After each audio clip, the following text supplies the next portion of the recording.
Oh, yes. Right. Am I okay? Evening all. Evening and welcome everybody. I hope you can hear me loud and clear and that the screen is nice and clear. Right, we'll just wait for everybody to get themselves logged on. We'll be prise themselves away from Boris's boring banter. That was a good bit of alliteration, isn't it? And of course, more importantly, we'll be able to get on and have some fun doing a tricky trivia quiz tonight. So evening to all those that have signed in so far. We've got Michelle and Mike Yates have already signed in, along with Donna, Stuart Colwell, Great White from Canada with the Spodes. We've also got Nicky Bowers and Martin Davis has just logged in. Evening, Martin. How are you tonight? Right, I don't know what everybody's been up to today. But of course, there has been a noticeable change in the temperature today, hasn't there? Especially this afternoon, it's got colder and colder, and we've got a hell of a wind blowing up out there, but never mind. Right, evening to the crop sprayers, they're here tonight, and we have Squeaky Pulp. Hello, Neil and Tracy. Good evening to you.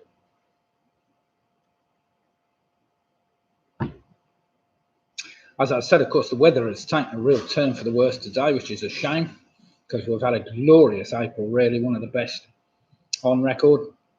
And of course, we've had crystal clear skies as well, which of course has meant that my solar roof has been belting away, making me some money. Well, not much, but a bit all the same. Right then, tonight's quiz, as normal, is 6 rounds of general trivia. We start off tonight with the first round is going to be entitled Sunday the 10th. So the 10 straightforward general knowledge questions, starting with the letter S, followed by the letter U, N, D, A, Y, 10TH. That's Sunday the 10th. I'm sure you'll all get a good idea of that. Round 2 tonight. All the answers to round 2 are 2-word answers, starting with the letters C and C. So all 2-word answers, starting with the letters C and C, as in, for instance, Calvin Klein. Or who else have we got? Somebody like that. Oh, no, that's a K, isn't it? Sorry, I was waiting for somebody to spot that one. Never mind. Round 3 tonight is a trivia trail. Now, a trivia trail, you should all be familiar with a trivia trail. A trivia trail is where you take the last letter of your first answer, and it's the first letter of answer number 2.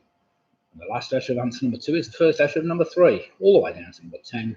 Take the last letter of number 10, and it is the first letter of answer number 1, of course. So trivia trail is round 3, very straightforward.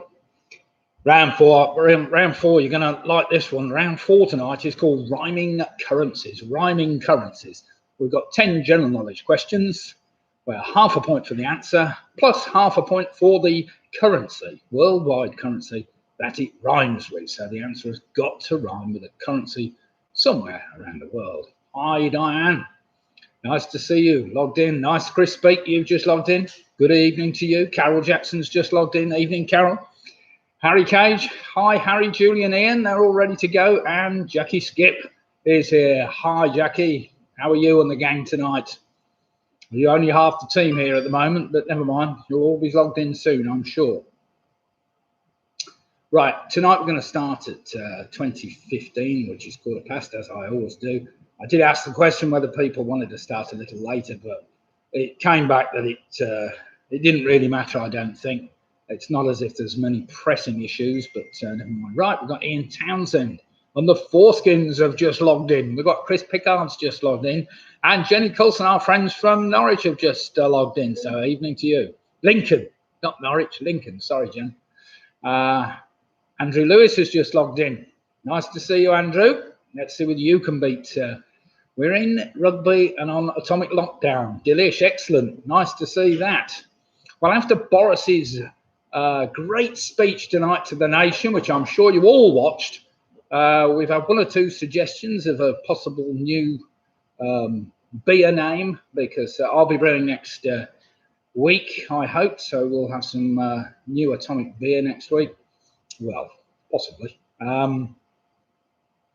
So anybody that's got a great suggestion about a name for an atomic beer in these specific times, we've had atomic lockdown, we might just give a new name. So anybody that's got a great idea, and it's got to be something related to atomic and something to do with the lockdown or us being in confinement or something like that. Right, John's just logged in. Nice to see you, John. John W. Now, remind me, John, where are you logging in from? Just let me know. I can't remember. It's somewhere down south, isn't it? Jackie's just signed in. Bojo's bollocks. Yes, that could go down all right. It might not go down too well at the Houses of Parliament bar, though. I think that might be struck off the list. Bozzer's Bonce blower. There was one a bit too close to that. Atomic alert. Now, I think Atomic alert's got some... yeah, we've got to be on alert, apparently, from now. And I think that's got some mileage. Atomic alert. Bojo's atomic bollocks. Yeah, possible. That's he might have atomic bollocks after been having coronavirus for the last whatever else. You don't know how it affects people, do you? So, right, Chile Willie's just signed in, as has Leslie Barrett, Graham Gifford, our friends from Cambridge are here. Pete Ballinger's signed in. Nice to see you, Pete. I see you've managed to get the chat going tonight. Thumbs up for that. Anybody else that hasn't managed to get the chat up and running, I have talked through one or two people. Basically, if you've got the screen in full screen mode, sometimes you can't get the chat up. You need to split the screen normally. And there are settings on the page which you can go to, normally 3 dots or some kind of chat setting. You'll find it. And right, John W's from Royal Forest of Dean. Very nice. Very nice. A close friend of Mike Yates. Oh, I see. Now I get the idea. Since the age of 4.5 years. Good God, you must have known him a long. Oh, sorry, no. Right, we've got Brian Farmer. Stay alert with adding ingredient caffeine. That's a good idea, yes. We'll put some caffeine in the beer. Why not? We need more alerts.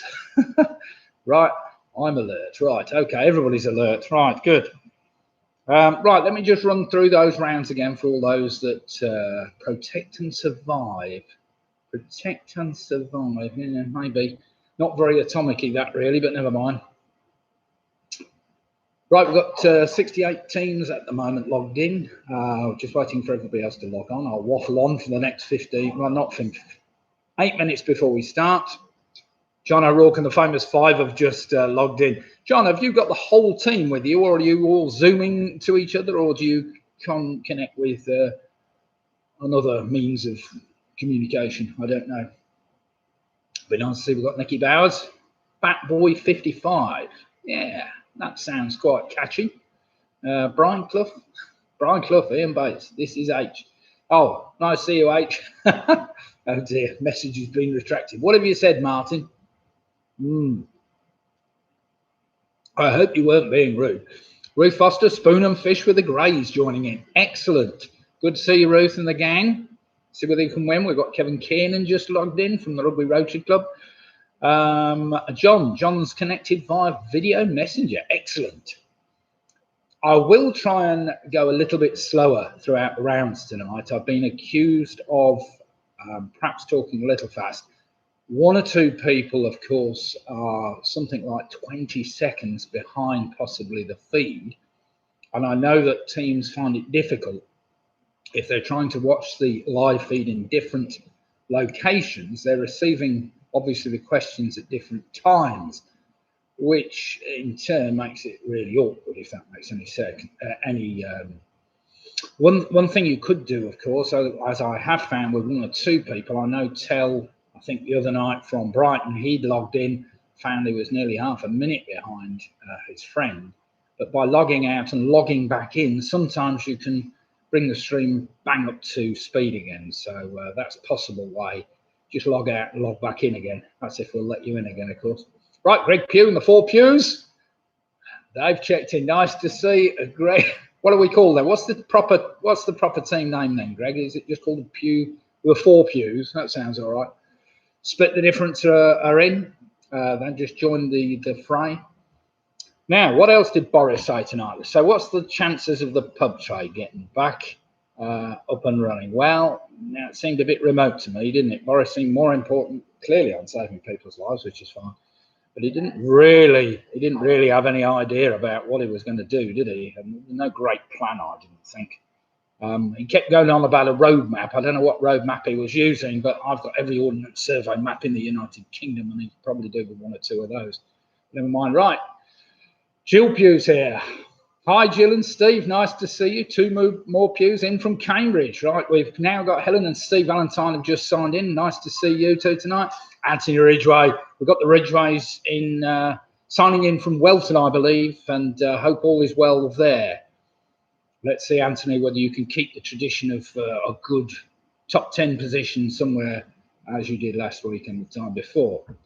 World Atlas, yes, he probably needs a World Atlas, I think, Boris, but never mind. Now, what else have we done today, then? Has anybody done anything spectacularly different today? Or have we all been doing much the same? I think our day comprised of getting up, looking at the weather, thinking it was a bit miserable. Never mind, we then cracked on with cooking a lovely piece of beef that we got, and we had a lovely roast dinner. You said, no, what? Who did we go and see? Oh, yes, well, that was this afternoon. After our lovely dinner, sorry, I meant to carry on, we went for an exciting day out with a trip to Sainsbury's. And very exciting Sainsbury's was today, not many people there. We went just before closing time so as we weren't swamped by everybody and anybody. But all we went to get was some milk and some bread, and that was it. But never mind. Then I went around to see my mother-in-law to take a card and some cake, which we made the other day. And my wife and my daughter made their muttering in the background that they made the cake. But never mind.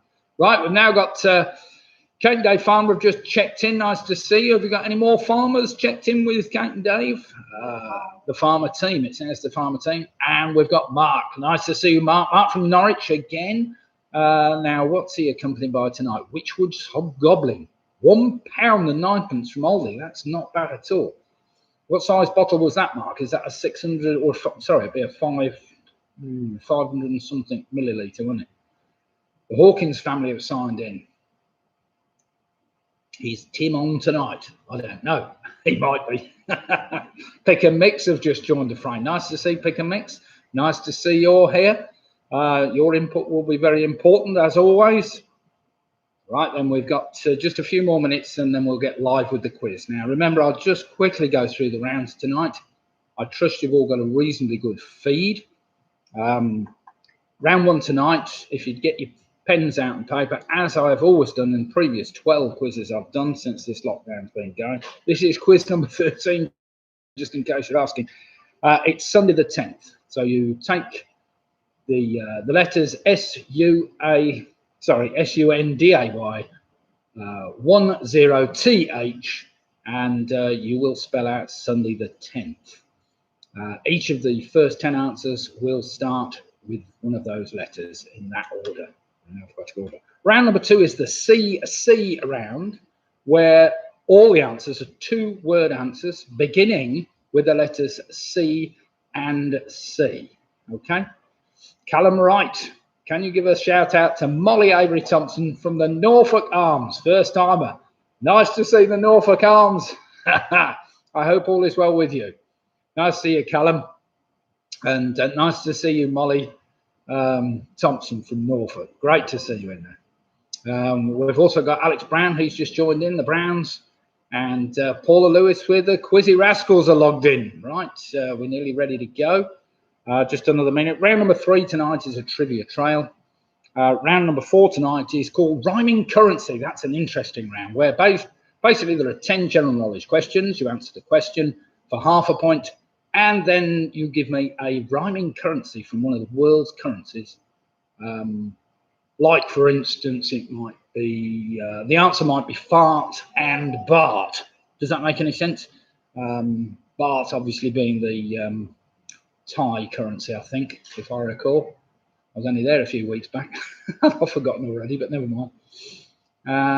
Martin Davis, what did you do today? Walked around the corner to my cousin in Dunchurch, saw air ambulance preparing to land. Oh dear, no idea what for. So probably an incident in Dunchurch this afternoon sometime. Right then, it is now 2015. So are we ready? Eyes down, look in. Round number one is basically entitled Sunday the 10th. The first answer has got to start with the letter S, and it's a nice easy one to get you all going. So we've now got 97 teams logged in. Here we go. Question number one, dead easy. It's a two-word answer I'm after. In the British science fiction television series created by Jerry and Sylvia Anderson, who was the pilot of Thunderbird 1? Come on, that's a dead easy one to get going. So, in the British science fiction television series created by Jerry and Sylvia Anderson, who was the pilot of Thunderbird 1?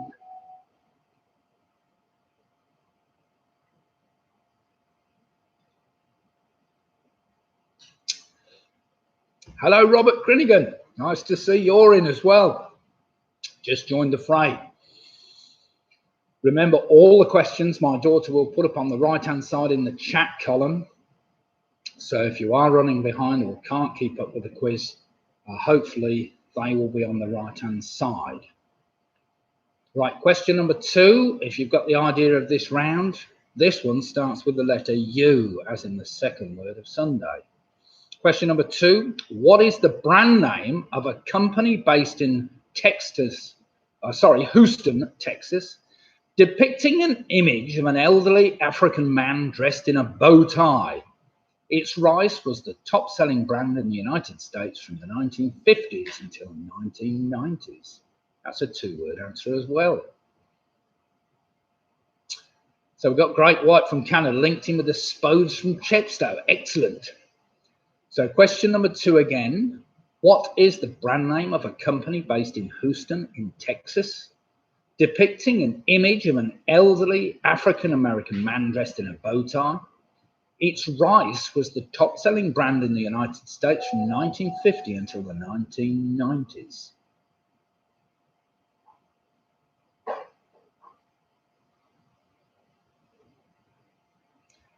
Name the beer.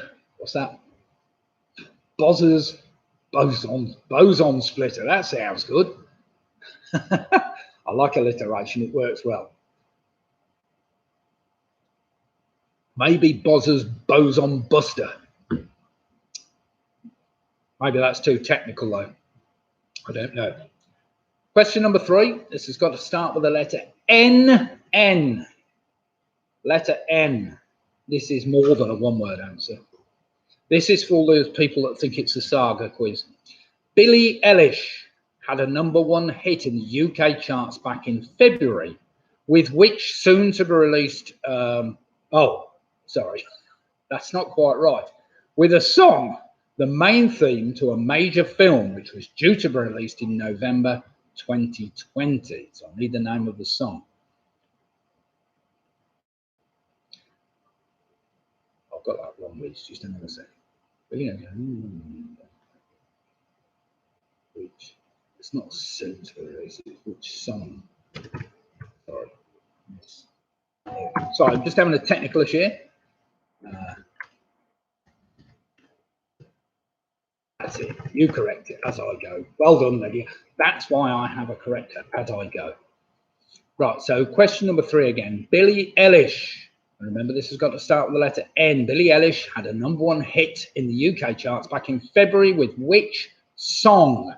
The main theme to a major film which was due to be released in November 2020. I don't know whether that's been altered or not, whether it will still be released. Yeah, I saw Robert Krennig and Mark Ganderton. No sign of anyone dressing up on here. Oh, what? Am I not dressed up enough for you, Mark? You can't really see my logo, can you? This was my, look at that. Sorry. That's my Vietnam shirt. Vietnamese shirt. That was when the first coronavirus case was in Vietnam. I was there. And then we went to Thailand and it followed me there. And then I came back here and it's followed us here as well. But never mind, you can't blame me, surely. Right then, question number four. Remember, now this is a two-part answer. You've got to get the right part to get the letter. So the letter D I'm after for question number four, as in Sunday, just in case you're wondering. Question number four. Clunk Zilly and which double act made up the Vulture Squadron in the Wacky Races children's TV show? There were two characters.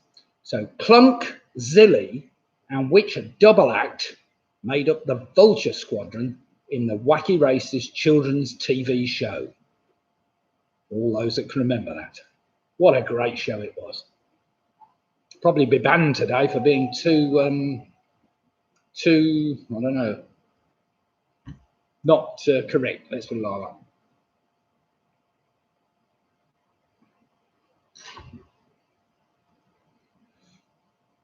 that. Thanks, Sarah. Nice to see you on tonight.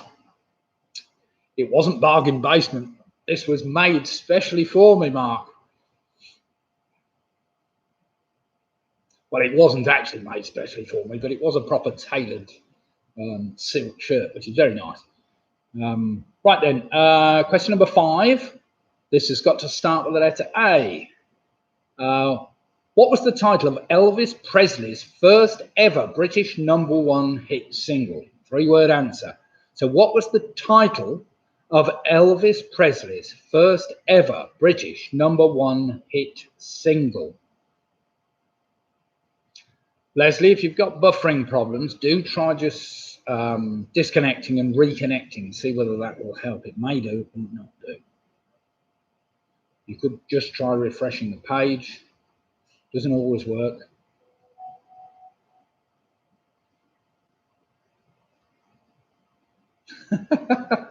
Yes, you're probably right, Diane. I think you're quite right with that one, but never mind. You obviously know the answers to that then. Well done to you.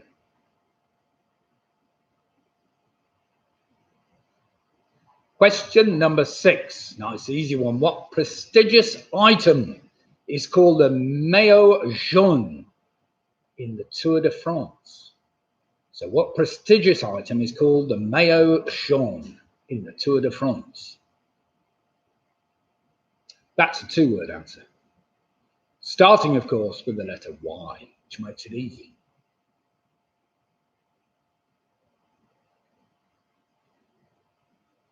Oh dear. Well, you're still managing to chat all right, Leslie. That's a bit of a shame. Where are you in rugby, perchance? What's that? Oh, it's SIF, isn't it, of course? Not getting anything at owl here. Nothing is loading. Is anybody else having issues with the feed tonight? Not that I can do anything about it. We just clearly hope that the issue resolves itself.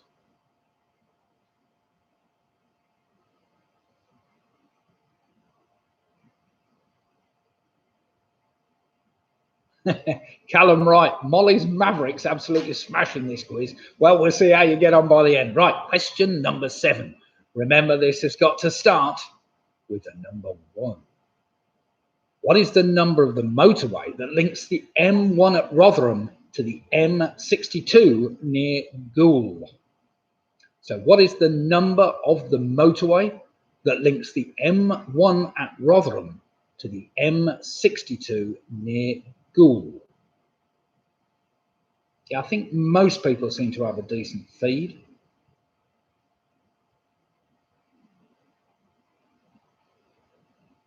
What, Ian from Ashover's got a decent feed, has he? Good.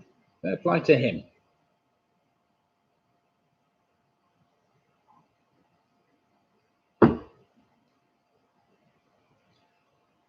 Right, question number 8 is another number which you need to work out. Question number 8 is one for you to work out, for you mathematicians. It's a pretty straightforward fraction, really. How is the fraction 3/8 or 3/8 represented in the decimal system?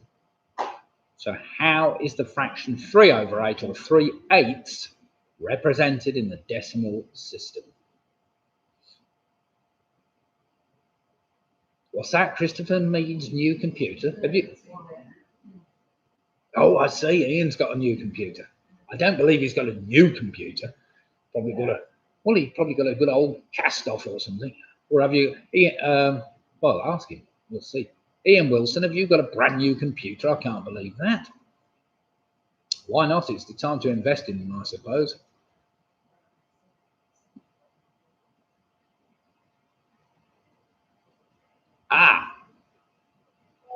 When I signed on, I was getting last week's quiz. Is that you, Sif? Well, you've got to sign on to this week's quiz, not last week. The thing is, I leave all last week's on there, for better or for worse. I know they all look the same, but they're all dated somewhere or another. Right, question number 9. Here we go. This has got to start with the letter T. In what game would you find a series of plastic discs called squidges? So in what game would you find a series of plastic discs called squidges? Nice, easy one for all you children. No, what are we talking about? All of us did.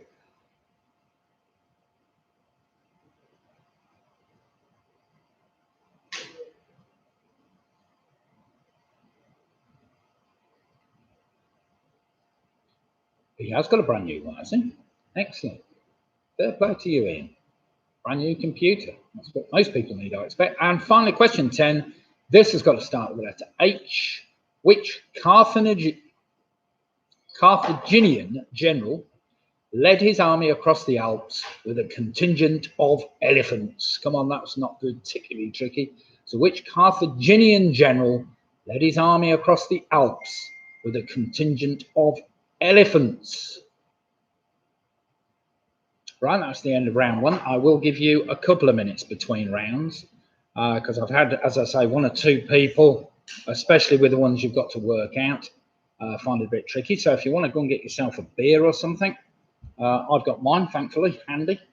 We've been live, or I've been live 26 minutes now, so I'll give you until 28. Do some marking after the first round.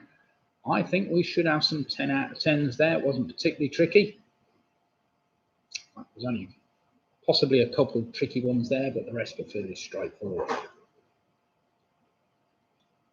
It's great to see so many on and enjoying the quiz. Anyway, I've had some good feedback over the last few Sundays. There's quite a few people do the Sunday night quiz, but don't do the Wednesday night quiz. And there's quite a few do the Wednesday night quiz, but clearly, well, they don't do the Sunday night quiz. There we have it. Obviously, these times you can't be doing quizzes all the time, or maybe you can. You might be a bit like me, a bit of a quizaholic. Never mind. Right, another 30 seconds I'll give you, and then we'll do some marking after round 1. Remember, you mark your own. Try and be fair. Be honest with yourselves. It's no point in cheating yourself.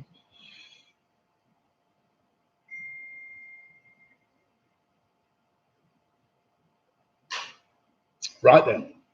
These are the answers to round number 1.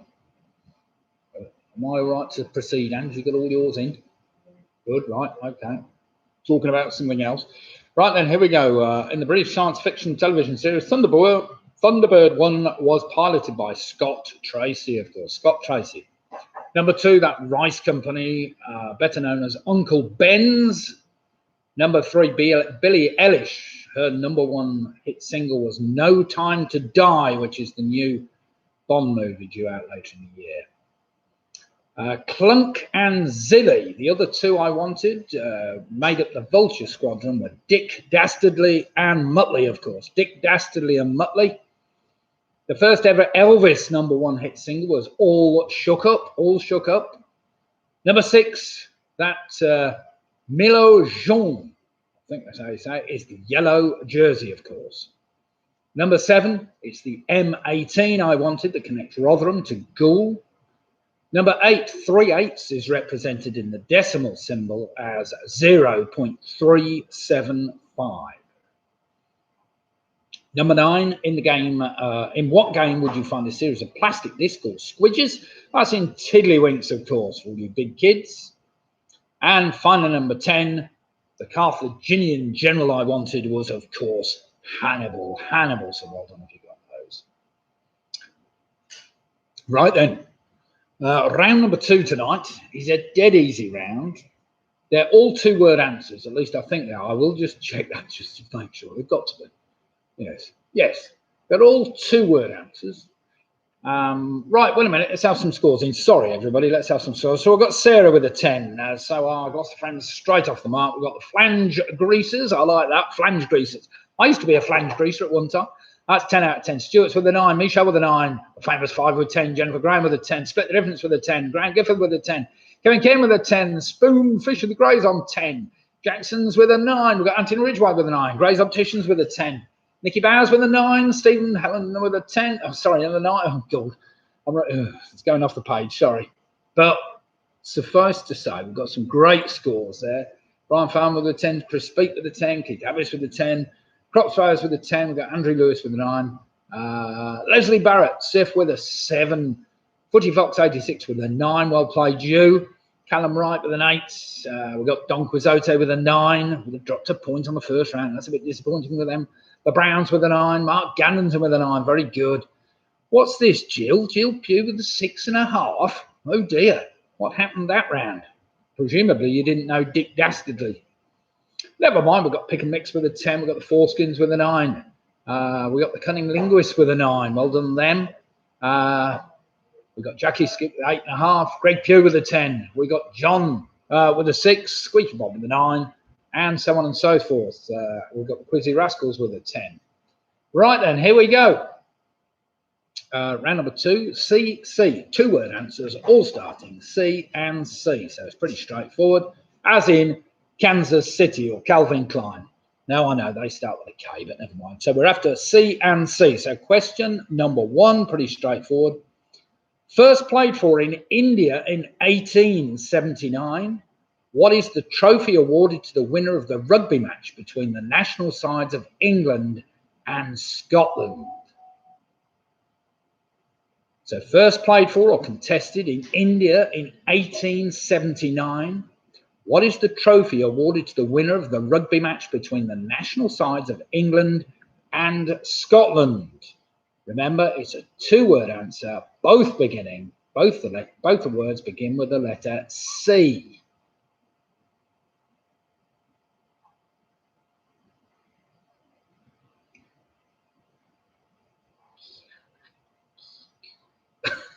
I can't even pronounce that one. Right, question number 2. You'll have to bear with me with this one. Was that good luck? Question number 2. It's a bay I've not been to, although I've been there, but I haven't been to this bay. Question number 2. Who was attacked and killed by an unruly mob in Kealakeua Bay, Hawaii, in 1779? Now, if somebody knows how to pronounce that phonetically, you might like to just let me know.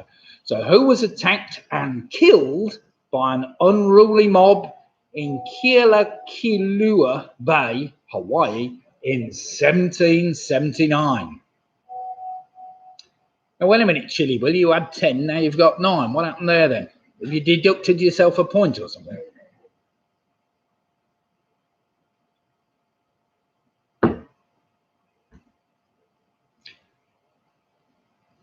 I should have written that down phonetically, and then I would have been able to pronounce it.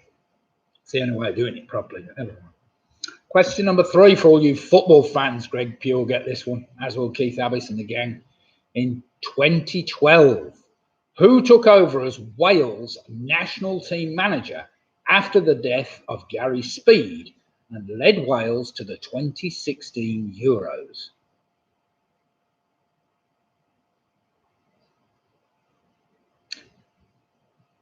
So in 2012, who took over as Wales national team manager after the death of Gary Speed and led Wales to the 2016 Euros?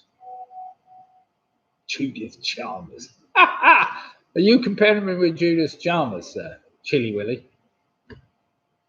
You must have been there. I know what you're like, travelling the world.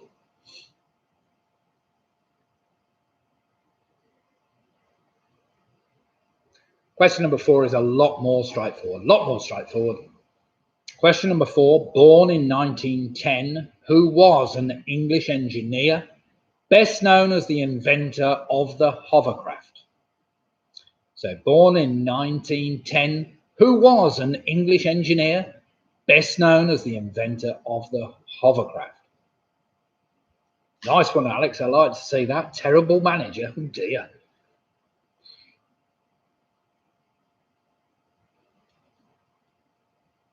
He wasn't that bad, was he? Perhaps he was, I don't know.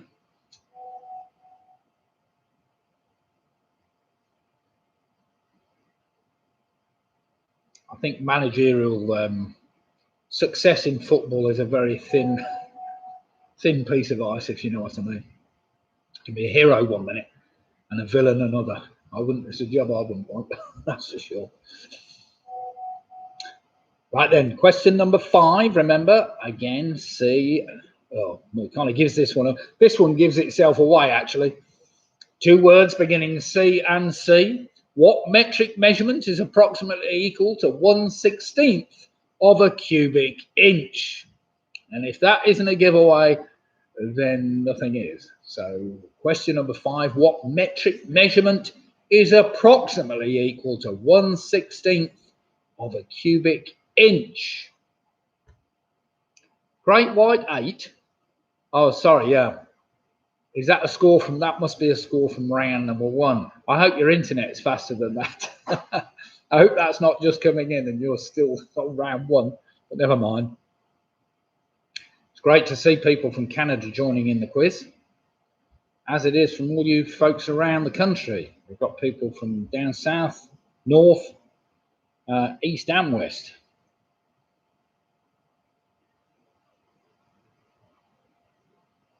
Now, do remember all these answers start with C and C. I'm sure I've banged that into you enough. So question number 6, born on the 21st of February, even 1986. Oh, yeah, not another Welsh question. Who is a Welsh singer-songwriter who rose to fame in childhood as a classical singer before branching into pop music in 2005?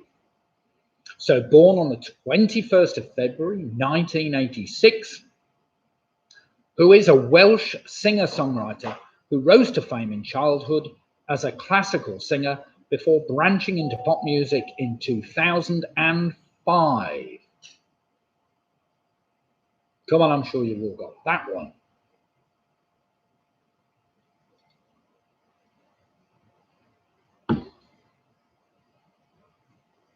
Anybody got any special beers tonight that I need to know about? I expect Stuart Goldwell's got a good beer of some description.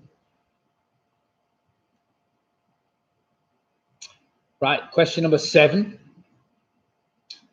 Founded in 597 AD, what building was destroyed by fire a year after the Norman conquest and was subsequently completely rebuilt between 1070 and 1077? Dry Sunday. Oh, sorry, I forgot it's Dry Sunday. Sorry, Stuart, I'm enjoying a pint of something or other, just to let you know, just in case. But never mind. Fair play to you if it's a Dry Sunday. Question number 7 again. Founded in 597 AD, what building was destroyed by fire a year after the Norman conquest and was subsequently completely rebuilt between 1070 and 1077? What are the banana milkshake? Is that, I presume that's a banana milkshake beer, is it? Yeah, or is that a banana milkshake? I'm on Blue Moon cans. Well, Blue Moon's a nice beer. That's the one that smells a bit. What does it smell like? Blue Moon, lavender, wasn't it? Yeah, it was. We had it on tap, didn't we? Coriander. Coriander, that's what it was. Yeah, does it still taste of coriander? Yeah, I think it was quite nice, Blue Moon. Crop sprays, he's on Neen Valley. And Squeaky Bob's on a cup of tea, that's fair enough. And Callum Wright, drinking Asylum Molly is on slim tea. Fantastic. Right. All right, enough of beer. Sorry, question number 8. With more than 103 titles, who was one of the most prolific of British authors? Her books were inspired by her deprived youth in South Tyneside, the setting for her novels. So with more than 103 titles, who was one of the most prolific of British authors? Her books were inspired by her deprived youth in South Tyneside, the setting for her novels. Andrew Lewis. Wait a minute, Andrew Lewis. Does that mean it's called Fat Bastard or Fat Bastard South African Shiraz? Smells of orange and coriander. That's right. My wife thought it was that. Witchwood's Dry Neck. Lovely Japanese beer.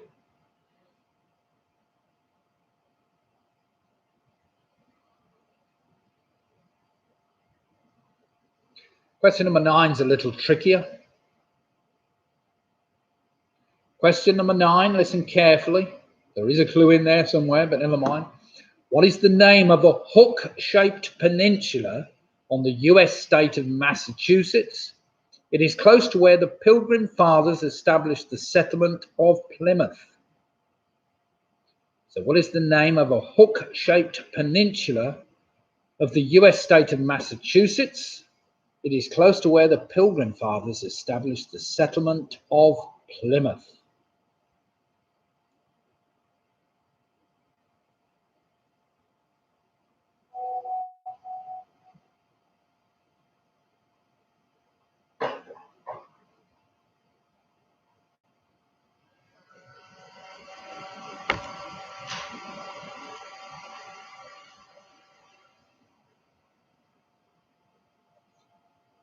And finally, question number 10 in this CC round, just to keep you all going on your toes. If I can find it. There's another one for you football fans, but most people will be able to work this one out quite easily. Which club's record signing was for Craig Bellamy, who signed for the club from Norwich City for £6.5 million in the August of 2000? So which club's record signing was for Craig Bellamy, who signed for the club from Norwich City for £6.5 million in the August of 2000. Alex, yes, we brewed atomic, locked down ourselves. Yeah, it's a nice pint. A little bit flat when you get it in the plastic containers, but it's better on draft. But there we have it. We can't open the pub to let you have it on draft, unfortunately. Yes, the lockdown's gone down very well, I have to say. Badger's Thirsty Ferret, there's another great beer as well. At least there's some flavour to that. I always like the Badgers. They're very flowery, their beers, aren't they? Right, that's the end of the CC round. So all your answers should be 2-word answers, beginning with the initials C and C. Right, I'll give you a minute, and then we will do some marking after that round. Oh, joy of sport. Yes, I know, Martin, you love sport, don't you? It's your favourite thing, watching football and rugby and anything to do with sport. Unfortunately, a lot of quizzes like sport rounds and music rounds and whatever. I'm still trying to work on a music round. It's not very easy. Biggest problem is, of course, with YouTube. If I transmit anything live or anything, it's copyrighted, so I then get struck off, so the feed immediately finishes. Is it from the Atomic Brewery? Yes, it is from the Atomic Brewery, Alex. Yeah, that's the Atomic Brewery in Rugby. And I do I'm one of the partners in the Atomic Brewery, just for your information.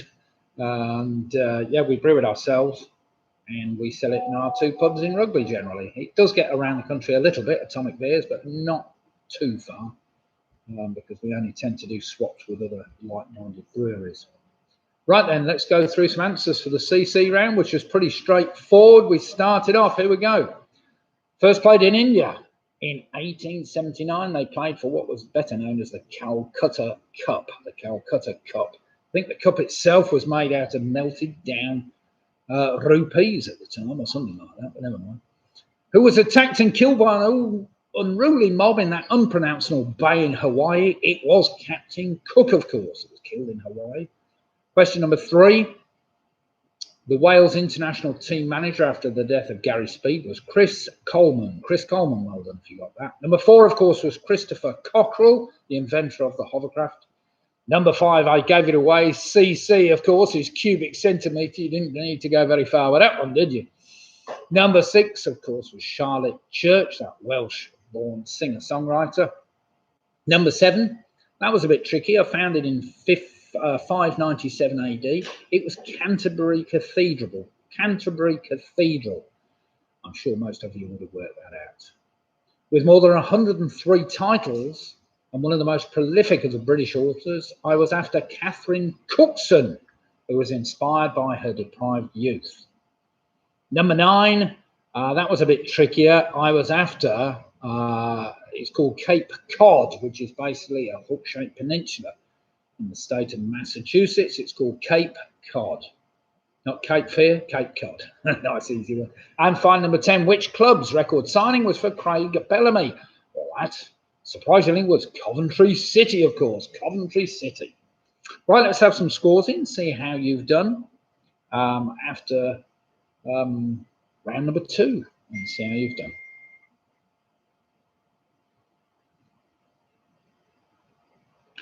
Well, I was thinking of singing a music round. I'll have you know, I was in the Lawrence Sheriff Boys Choir when I was just a youngster. I sang once in Royal David City as a solo to the whole school once, but I'm not quite sure that I'll be able to sing 10 tracks without everybody switching their feed off quickly, but never mind. Right, we've got the flange greasers. Now, flange greasers, I need a total score, Diane. It's no good just sticking the round score in. I need a total score, okay? Just so you know, so I presume you're on 20, eh? So we've got John O'Rourke, the famous 5 on 20. I think the flange greasers are also on 20. Dave Perry's on 19. We've got Spoonfish and the Greys on 20. We've got the Foreskins on 18. I think the Rugby Rotary Club are on 20, I think now. Helen and Steve Valentine are on 17. Sarah's on 19 from Worcester. We've got Grant Gifford on 18 from Cambridge. We've got Stuart on 18. Leslie Barrett on 15. Anthony Ridge on 18. Michelle on 19. Chili Willie on 18. Wait a minute. Oh, good blimey. People are disappearing now. Sorry, off my screen. Well, they're all down there. We've got Jennifer Graham on 20 from Cambridge. Alex Brown, 10 for the Browns. Does that mean a 20 then, Alex? Squeeze Bobber on 16. Gray's Opticians are on 19. Andrew Lewis, 19. Crocs Bros on 19. Carol Jackson on 16. Home Alone's Jackie Skips on 16 with the Booby Prize Girls. We've got Don Quixote on 16. Oh, dear. They did about on that round. Footy Fox on 16. Nicky Bowers on 17. We've got Ian Sharrett on 18. Donna Brown, they're on 16. We've got John on 12.5. We've got the Rugby Rotary Club on 20. Sorry, the flange greasers are on 20. I thought so. We've got Jen Coulson on 15. Brian Farmer, the Farmer's Old and New, on 19. Great score. Pick a Mix on 19. Grant Gifford, no, I got it. Oh, excellent. Martin Davis on 18. Mike Yates on 14. Callum only got 4 this round, but it's okay because Liverpool have won more from this year. Oh, fantastic. Right, that's fair enough.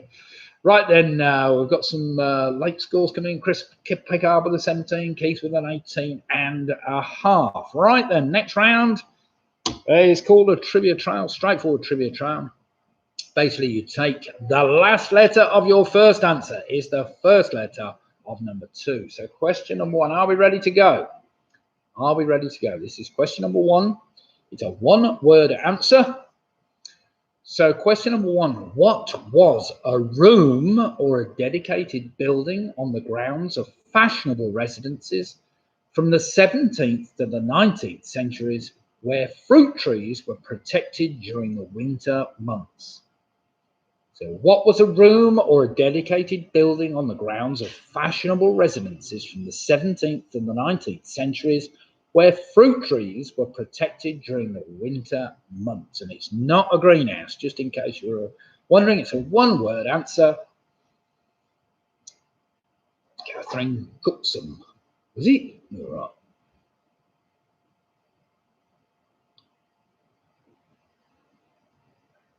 Got it, what? Now I've started the round and I'm out of beer. Now I'm in trouble. So I'll ask you the next question and suddenly disappear. So take the last letter Does everybody understand this? Take the last letter of your previous answer, in other words, the answer to number 1. Write it down for the first letter of number 2. So question number 2 is a bit trickier. Widely considered one of the greatest violinists of the 20th century, who was an American-born violinist and conductor who spent most of his performing career in Britain. He played the swell Stradivarius, considered one of the finest violins ever made. And it's a 2-word answer. Now, it really helps if you got the previous answer, because that will give you the first letter. So, widely considered one of the greatest violinists of the 20th century, who was an American-born violinist and conductor who spent most of his performing career in Britain. He played the swell Stradivarius, considered one of the finest violins ever made, and it's a 2-word answer I'm after. Right, I'm going to dive off and get some beer quickly while you're not watching. Just watch the background for a second. Oh. You get that 2-word answer. That's a tricky one.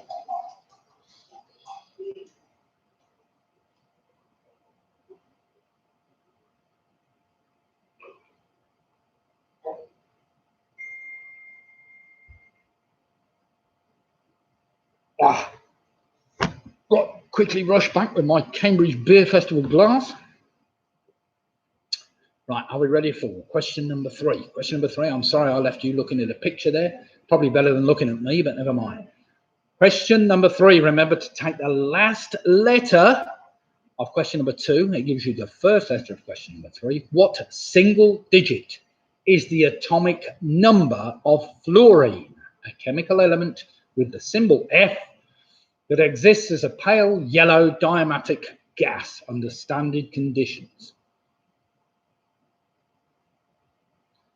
So question 3, what single digit is the atomic number of fluorine, a chemical element with symbol F that exists as a pale yellow diamatic gas under standard conditions? Great White, I got 17, excellent. They are half an hour behind us. I thought you were supposed to be ahead of us, Great White. Definitely they're ahead of us. Or are they ahead of us, or are they behind us? I can't remember. Are they ahead of us or behind us? They're behind us. I'm just trying to figure out which way the Earth spins. Yeah, they must be behind us. About 6 hours behind us, but never mind.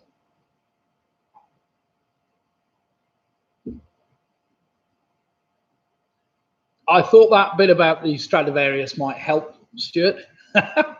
Maybe, maybe not.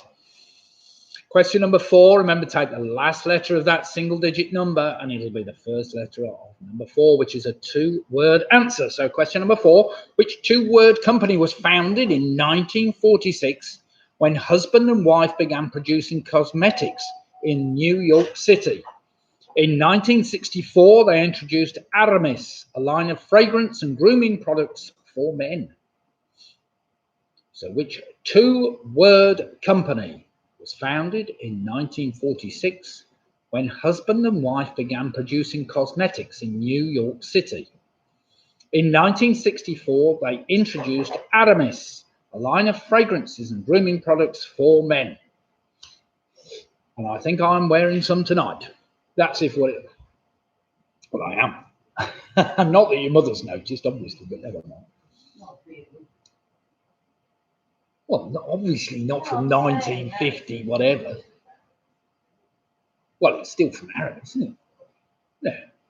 She's arguing that I haven't got the original Aramis on, which clearly I haven't on. What is it? What am I wearing? 901 or something? Something like that. Right, that's a 2-word answer. As is number 5, take the last letter of that cosmetics company and it will give you the first letter of this, which is a 2-word answer. Well, it's really a 3-word answer, but call it a 2-word answer for the hell of it. Question number 5, the image of which twins being suckled by a she-wolf has been a symbol of the city of Rome and the Roman people throughout antiquity. So the image of witch twins being suckled by a she-wolf has been a symbol of the city of Rome and the Roman people throughout antiquity. So Kate Farmer, what's she on? All shook up. Dave's drinking Brewdog's Elvis juice. That's a great beer and a good strong one. What strength's the Elvis juice, Dave? I'm just interested. Can't remember. It's about 6% or something. No? You don't need too many cans of that. The silly thing is with Brewdog, you can often buy the stronger beers for the same price as the really weak ones, if you're interested. But right, take the last letter of that 2 or 3 word answer, and it should give you the first letter of question number 6. So question number 6, what is the capital and Chile's largest city? It sits in a valley surrounded by the snow-capped Andes and the Chilean coast. So what is the capital and Chile's largest city? It sits in a valley surrounded by the snow-capped Andes and the Chilean coast.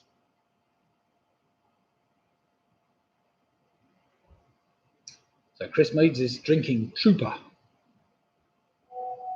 Is that one of the, I'm trying to think who does Trooper. Iron Maidens. Trooper and Iron Maidens. Are they part of Witchwood, I think? Witchwood Brewery. Which in turn are part of somebody else. Right, take the last letter of that capital city, and it'll be the first letter of number 7. This is a bit trickier, but I'm sure you get that. What can be a county in Southern California, a river that rises in the Drakensberg Mountains in South Africa, or the name of a 1972 folk album by Al Stewart? It's a 1-word answer. So what can be a county in Southern California, a river that rises in the Drakensberg Mountains in South Africa, or the name of a 1972 folk album by Al Stewart? It's a 1-word answer I'm after.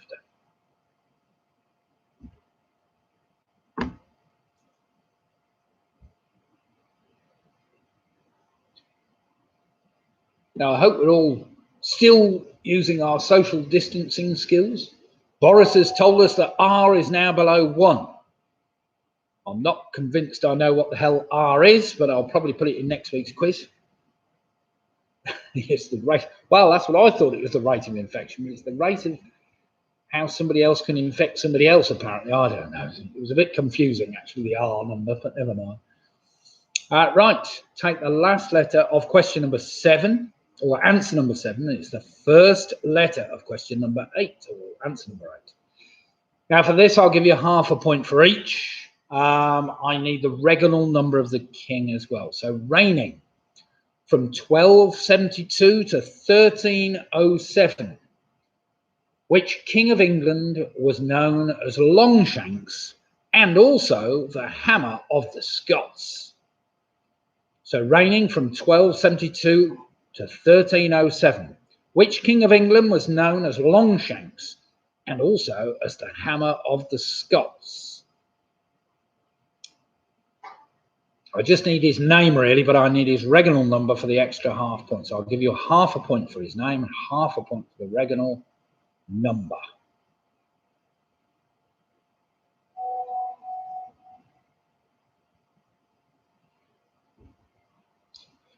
That's right, Sif. I think Sif's got it. It's how many people an infected person infects. That's the R number.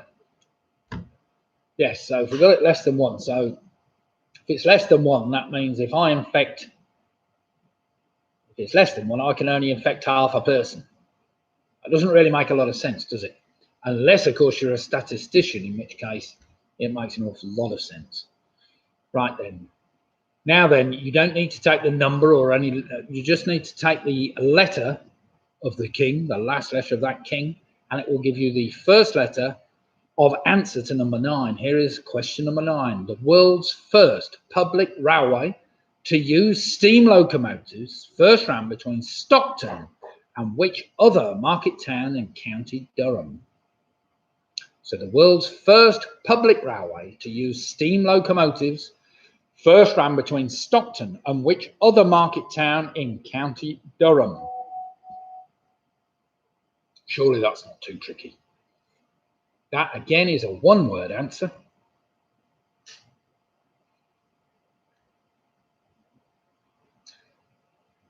And the last letter of that one, that answer, is the first letter of question number 10. So question number 10. Mostly situated in Arizona and with more than 350,000 tribal members, what is the second largest federally organized tribe in the United States and has the largest reservation in the country? So I need to know the name of the tribe, basically. I think they're still called a tribe. It's a one-word answer, and the last letter of that one will take you right the way back to number 1. So mostly situated in Arizona and with more than 350,000 tribal members, what is the second largest federally organized tribe in the United States and has the largest reservation in the country? Take the last letter of that one and it will take you back to the first letter of number 1, just in case you haven't got it. Right, I'm expecting a few 10 out of 10s on that round. Do feel free to go and get the kettle on quickly or pour yourself another cup of tea or whatever else. In the meantime, oh, we've got some people put their scores in already, expecting a 10 out of 10. Sorry, I must have been catching the deadly, what's it? Quick sip of beer will put that right. Right, I'll just give you a minute whilst you confer. Has anybody else done anything really magnificent today, something that they shouldn't have done? And what do we all think about this relaxation of the exercising rules? We can now go out for more than half an hour on our bike without worrying about the police chasing us. In fact, me and the wife had a close shave with Plods the other day. We were cycling through Naseby, which is just a few miles outside Rugby, and we'd already done about 20 miles on our bike when we heard this rumble coming up behind us, and this policeman on a motorbike came wafting past us at very slow speed. He was only doing we were doing about 20, he was doing about 25, and he clearly looked at us thinking, what are you doing, cycling in the middle of nowhere. Thankfully, he didn't stop and caution us. We carried on our merry way. Had it been 5 minutes earlier, he might have caught us having our sandwiches in the corner of a field. But never mind, he didn't, thankfully. Not that we'd ever do anything like that, of course. Right then, let's just quickly go through the answers to that round. We started off, that room or dedicated building, of course, is an orangery. An orangery. That gave you the Y for the violinist, a 2-word answer, Yehudi Menuhin. That gave you the N for the number 9, which is the single-digit number, the atomic number of fluorine. That gave you the E for Estee Lauder. Well done if you got Estee Lauder. That in turn gave you the R for the founders of Rome, Romulus and Remus. That in turn gave you the S for Santiago, of course, that city in South America. That gave you the O for Orange, as in the Orange River, or Orange County, or indeed that folk album, Orange by Al Stewart. That gave you the E in turn for Edward the First. Edward the First. If you only got Edward, it's only half a point. If you got Edward II, that's half a point, obviously. You've got to get both for the full point. The first public railway to use steam locomotives was the Stockton to Darlington Railway. I wanted Darlington. And that in turn gave you the N for the Navajo, which is the largest recognised tribe in the United States. Right then, Adam up. Let's say you're fair. I was going to say pass them back, but you can't pass them back. We normally do that in the pub. We normally swap our sheets with a team nearby, and I normally allow other teams to mark their papers. We normally get a few arguments, and they come up to me and say, "Oh, he's put the wrong answer down," something like that. Right, got flange creases, 30 out of 30. Home alone with 25.5. Chris Beak 27. We've got 27s 29. Rugby Roach on 30. We've got Grangover on 28. We've got the Greys on 30. Well, this is an exciting competition. We've got quite a few. There's 3 teams so far with a 30. We've got the Greys on a 29. Anthony Ridgeway on 28. Sarah's on 28.5. Got Quizzy Rascals on 29. Farmers New and Old on 28.5. Chris Mead split difference on a 30. We've got Andrew Lewis on 28.5. Alex Brown on 28 for the Browns. Foxy Foot 86. Nice to see you. Footy Fox even. Footy Fox 86. Footy Fox 86. Where do you hail from? Are you rugby or are you further afield? I'd be interested to know. 21.5. John's on 20.5. We've got Greg Peel on 29. Great score there. Donna Brown on 25.5. Squeaky Bob on 23. Martin Davis on 28. All those Welsh questions he's got right tonight. We've got the Booby Prize girls on 22. Mike Yates on 25. We've got the Four Skins on 27.5. Don Quizzote. Oh dear, they dipped out on that second round on 25.5. Can they catch up? I will see. The Crocs Throwers are on 27. Pick and Mix are on 27. And yes, the Flange Greasers are on 30 out of 30. Doing very well. So I think we've got 4 teams at the moment, all tying for the lead. On a clear 30 out of 30. Can I catch them out with any questions tonight? I don't know. I've probably made it too easy. But let's see whether you can get this round. Now then, round number 4. Wait a minute. I haven't had the score in from... who haven't had the score in from? Canada. Our friends from Canada. But they don't... originally Leicestershire, but now rugby. Oh, great. Well, nice to see you. And thanks for signing in tonight. For all of you that are interested, I do the regular quiz down at the Victoria Inn on a Sunday night, starting at, what time do we normally start? I've forgotten now. It's so long since I've done it. It's at 8:30 at the Victoria Inn on a Sunday night. Hope to see you all in 6 months' time, or maybe next year. We'll see. What's this? Can you ask Google to marry me? Oh, Google, will you marry Paul Lewis? What's that? Sorry, I've missed a few out here. I'm not watching. Keith, don't do it, Molly. Hi, Nick, mate. Ben, nice to see Ben. Right, are we ready for round number 4 then? You're going to love this one. Now then, let me just explain. Basically, there is a general knowledge question which you have to answer. For instance, the answer might be... what is a 2-wheeled thing for carrying logs on or something? And the answer would be cart, for instance. And that might rhyme with a currency from around the world, the baht. And I'm sure all of those of you that have been to Thailand would know that the baht is in fact the Thai currency. So cart will rhyme with baht. Now then, so basically half a point for the correct answer to the question, and half a point for the currency that it rhymes with. You get the idea? So these are rhyming currencies. Nick, you're hilarious. Carol, you could come and be my number 2 next week if you'd like to come and join in. You could sit. We could sit here. You could sit there. You could have Carol here, and the pair of us could. What's that? Oh right, okay. So you could come and do it with me. Achilles heel on 60s and 70s. Dear. 28. We've still got scores coming in. Cheers for your support, guys. She said no. Oh dear. No, she didn't, did she? Surely not. Can you ask Google to marry me? Right then. Rhyming currency. Here we go. Are we ready? Completely ignore Callum. Close shave. Right, here we go then. Question number 1. In the world of Cockney rhyming slang, what one word is used to describe the amount of £1,000? Nice easy one that. So in the world of Cockney rhyming slang, what one word is used to describe an amount of £1,000? So remember, I'm looking for the answer to that and a rhyming currency. The name of a rhyming currency. You get the idea. They're not going to get 10 out of 10 on this one, Alex. You'll be all right. Well, they might do.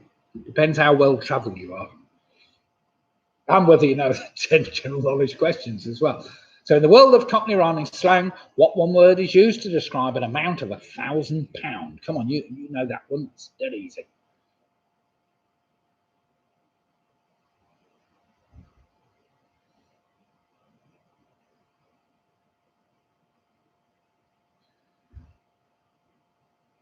Question number 2, even easier this one.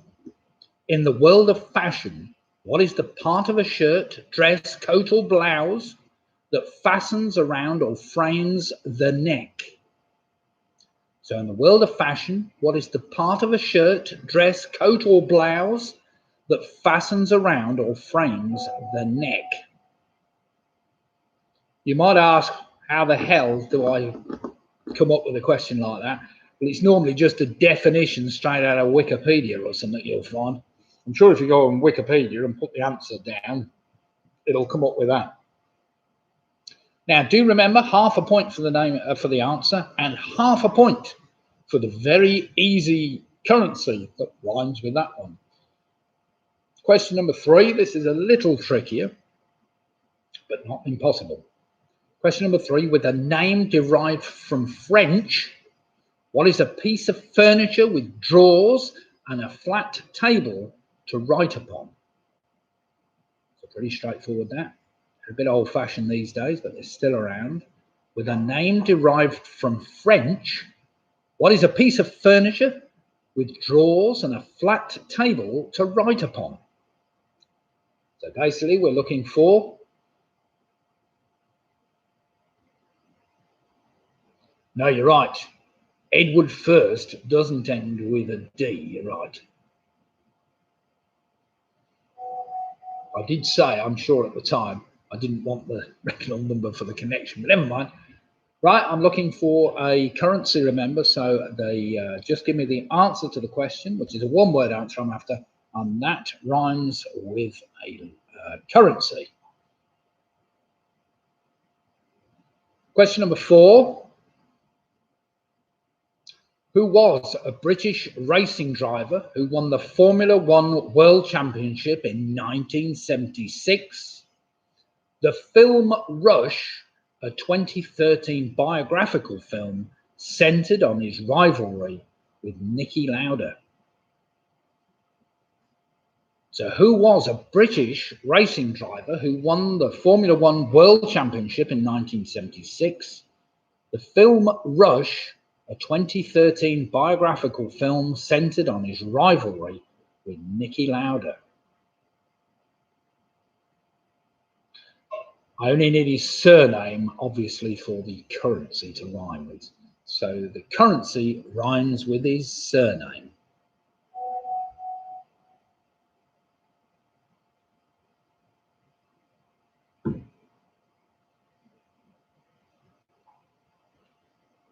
Question number 5 is for you engineers. This is for you engineers.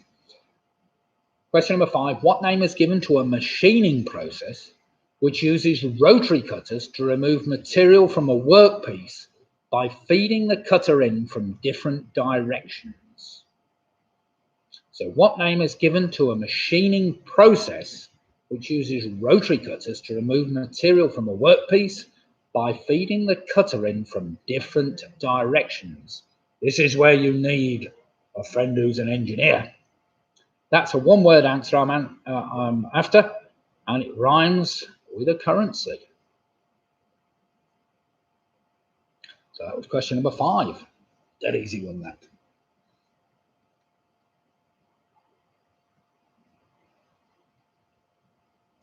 So then, after Boris's marvellous speech this evening, how many of you are all rushing back to go to work tomorrow?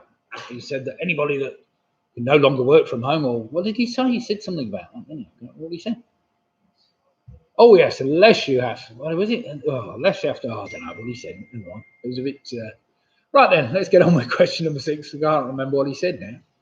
Question number 6. What is a Japanese school of Buddhism emphasizing the value of meditation and intuition rather than ritual worship or the study of the scriptures? So what is a Japanese school of Buddhism emphasizing the value of meditation and intuition rather than ritual worship or study of the scriptures? It's a one-word answer I'm after. And surprisingly, it rhymes with a very popular currency. Yes, Chris, I know you haven't stopped working, but you should have done. You're in the construction industry, and he told you lot to get back to work tomorrow. fact that you've been working for the last, well, the fact that you've been working non-stop is immaterial, I suppose. Where needs must. Right then, question number 7.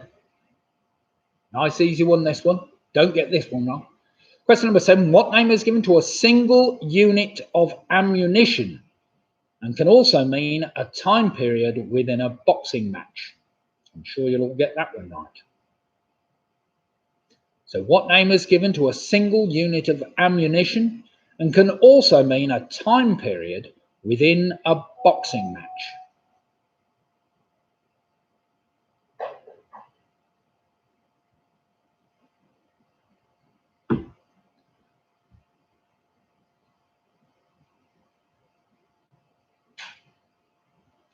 Timpsons are going back to work, they're key workers. Nice one. It's like the Yale factory, I suppose, isn't it? Oh dear, Mike. That's almost witty. Sorry. I was just reading the chat. If you haven't read that one, that's a good one. Ah, yes. Go on. Right, question number 8. Are we ready? What is a small patch of light brown colour on the skin, often becoming more pronounced through exposure to the sun? So what is a small patch of light brown colour on the skin, often becoming more pronounced through exposure to the sun? Obviously, you need a rhyming currency to go with that, or a unit of currency that goes with it.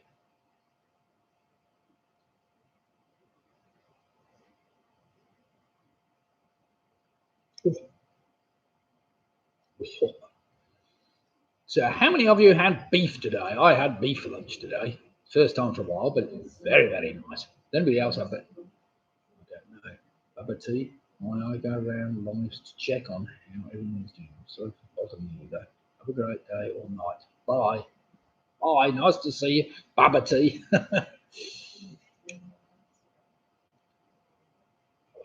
just leave it for a second.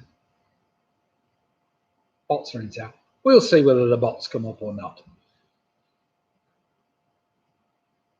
Chris Meats had chicken. Brian Farmer had lamb today. Paula had sausage. What sausage was that then, Paula?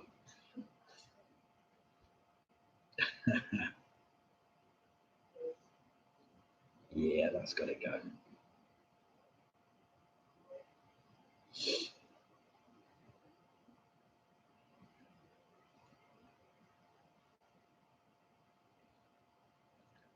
Right, what have we got to? Are we still, am I still going through this now? Yes, of course.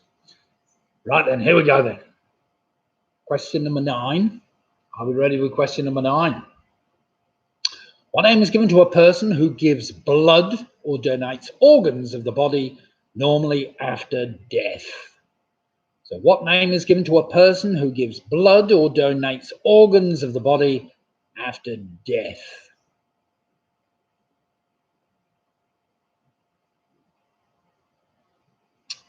Yeah, slow roast pork and crispy crackling. That sounds gorgeous.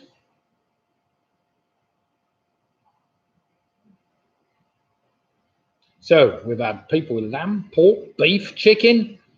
Anybody had turkey today, or is that going too far? Moussaka for the crop sprayers. Well, that's interesting. Sunday lunch, moussaka can be very, very nice. I love moussaka. Right then, in this round, here we go then. Probably the trickiest of the lot. Question number 10, you'll do well to get this. All you medical students, what name is given to the white outer layer of the eyeball? At the front of the eye, it is continuous with the cornea. So what name is given to the white outer layer of the eyeball? At the front of the eye, it is a continuous with the cornea even. Meat is murder, Chile. You telling me you don't eat meat? I don't believe that. Oh, of course he is, yes.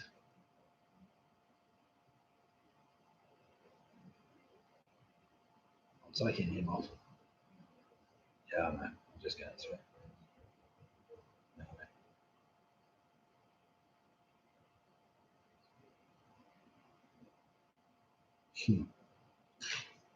Sorry, Chile, I forgot you were vegetarian. Fair play to you as well. We need to be eating less meat. I was looking at the silly CO2 figures tonight on meat. Never mind. Right then, I'll give you a minute. Go and get yourself refresh your glasses, and we'll go through that rather tricky round. I wonder whether anybody's got 10 out of 10 on that round. Now, no cheating on that last one either. Let's see whether we can use our brains. Not Google. We don't need to use Google.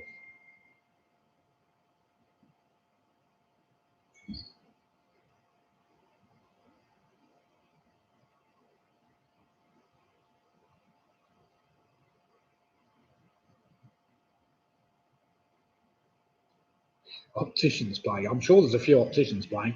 I'm just going to get my daughter to get me a quick refill on my glass. I do need to find some more of my pint glasses. I've got loads somewhere, but it must be hidden. The only one I seem to have is my 2005 Cambridge Leaks. Oh, I'm going to sort that out for me. Good girl. Right then, let me just quickly go through the answers to that tricky round. Do remember there's half a point for each, half a point for the answer and half a point for the currency or the denomination of the currency I wanted. So question number one, in the world of Cockney rhyming slang, what one word is used to describe the amount of £1,000? That's a grand, which of course rhymes with the South African rand.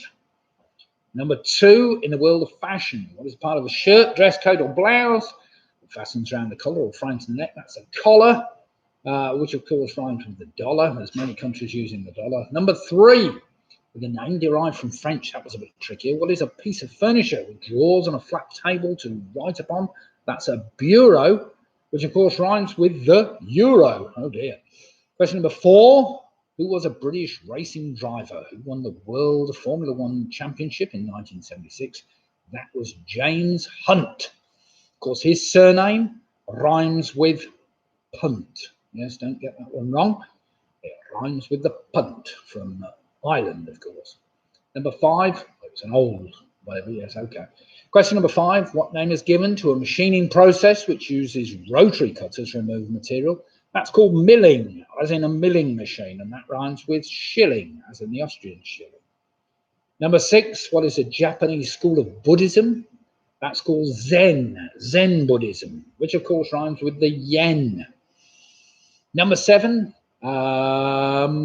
what's this? What the name of a single unit of ammunition? That's called a round. Also a time period in boxing. Yes, a round, which of course rhymes with pound. That was dead easy. Number eight, what is a small patch of light brown colour on the skin? That's a freckle, which of course rhymes with the shekel. A freckle and a shekel. Number nine, I was after a donor and the krona, of course. That's a unit of currency. What name were given to a blood or somebody who donates blood is a donor, and the krona. And finally, the hardest one of the round, what name is given to the white outer layer of the eyeball? That's called the sclera, which rhymes with the old Italian currency, the lira. So sclera and lira. Well done if you got that one, because that was tricky. Sorry, the answer to number six, Lyd still put all the answers up in a second.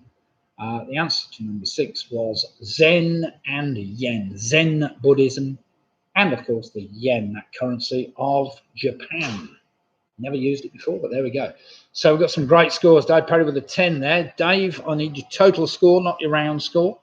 We've got Grace Opticians with 39. We've got Farmers Old and New 38.5. Chris Speak 39. Famous 5 39.5. Mike Yates 23.5. Sarah's on 37. We've got Helen and Steve on 36. We've got the Greasy Flanges on 39.5. Keith, that was 37.5. There's some great scores here. You're doing really well tonight.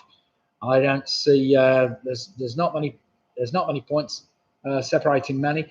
I think Don Quixote will be kicking themselves a little bit tonight. They unfortunately dipped out on round two for some reason. They've left themselves a little bit to do. We might see them catch up now. We've got Michelle on 38. That's a great score. And split the difference on 40 points at the moment. Oh, you got Clive. Oh, dear. Beaver Prize Girls are on 30. Jennifer Graham's on 39.5. Kate Farmer, 38.5. Greg Pugh on 37. Great scores. Paula Lewis on 38.5. Got Squeaky Bob 31. Never mind, it's great. It's taking part that counts. That's what it's all about. I hope you're all enjoying it, even if we can't all get 40 out of 40 or 50 out of 50. But never mind. I'm hoping we can catch somebody out with at least some dodgy ones in the last round. And right then, now round number, it's Chris Pickard with the 35.5, and Nicky Bowers with 36.5. Great. That round wasn't as hard as I thought it was. Well done, Alex. You see, it wasn't that hard, was it? Well, there we go. Rhyming rounds I quite enjoy, but not everybody likes them at all, especially some of my rhyming rounds when things don't really rhyme at all. Right then, round number 5 is an initial letter link. Now, I will give you some extra time on this round because I was criticised a bit for last week for going too fast. Corrected it, so Mike Yates 33, great scores. Initial letter link, basically there are 9 general knowledge questions, and question number 10 asks you to take the first letters of your first 9 answers, rearrange them to spell out something, which will help you get to question number 10, or the answer to question number 10. So what you need to do is just answer the 9 questions ahead of you, and we'll see how you go. So here we go then. Nice, easy one to get you going. Question number 1 in this round, you need to remember, you need to take the first letter of this answer, just write it down to the side somewhere. We don't even have to do that till the end of the round. So the name of which medical condition comes from the Greek word for panting? Worldwide, 400 million people suffer with this illness. It's a one-word answer I'm after. So the name of which medical condition comes from the Greek word for panting? Worldwide, 400 million people suffer with this illness.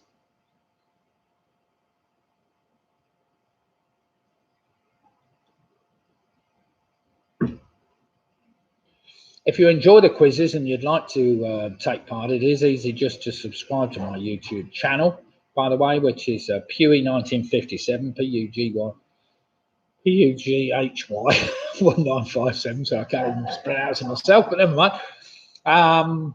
Because if I can get 1,000 subscribers, I've only got about 150 at the moment, but if I can get 1,000, then we can do some other things, which I can't do at the moment, but never mind.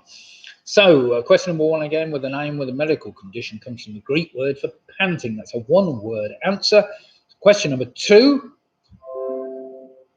This is a good one for Keith. He'll get this one. What is the surname of the aunt, uncle, and cousin who Harry lives with at the start of the Harry Potter novels? Carol will get this one too.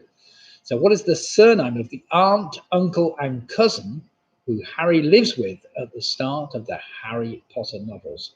Thanks, Chris. Chris has just subscribed. Anybody else want to subscribe, do feel free if you're enjoying the quiz. You don't have to, of course. It doesn't make any difference. It's just easier for logging in the future. You can find me quite easily. So that, again, is a one-word answer. Question number 3 is a bit trickier. Now, no cheating on this one. Put your phones away. During a professional game, what colour of hat does a water polo goalkeeper normally wear? It's a good one for Keith, that one. A good sport question. So during a professional game, what colour of hat does a water polo goalkeeper normally wear? I could give you the choice. It is a colour of the rainbow, if that helps.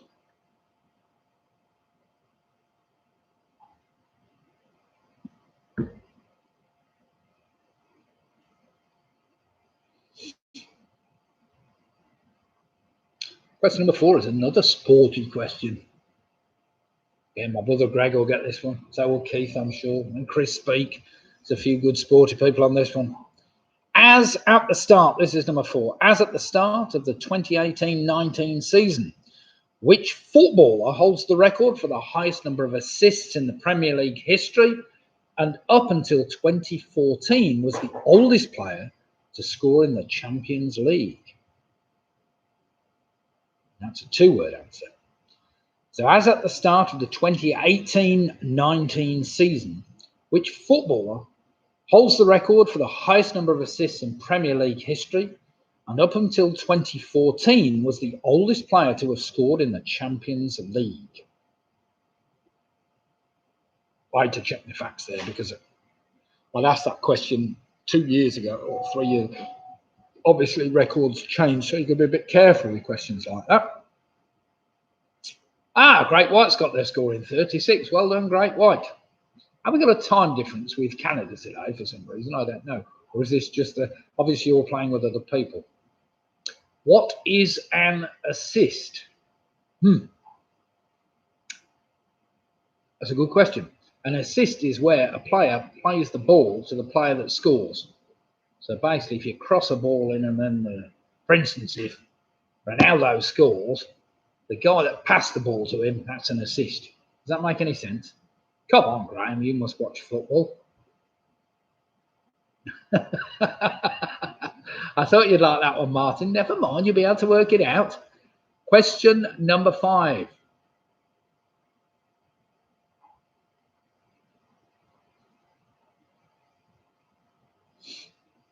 Question number 5. The Country Music Hall of Fame and Museum is found in which city in Tennessee? Sorry, I nearly gave it away. So the County Music Hall of Fame and Music is found in which city in Tennessee?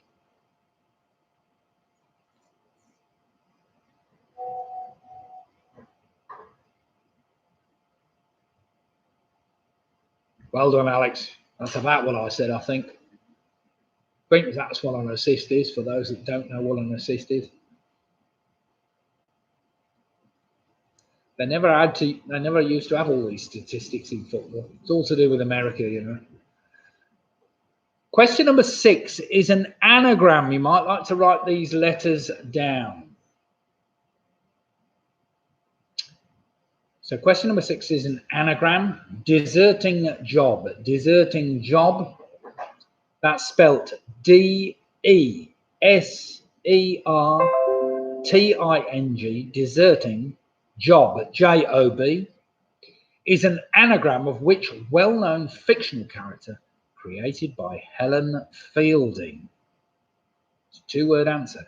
So deserting job is an anagram of which well-known fictional character created by Helen Fielding? I'm sure you'll all know that one.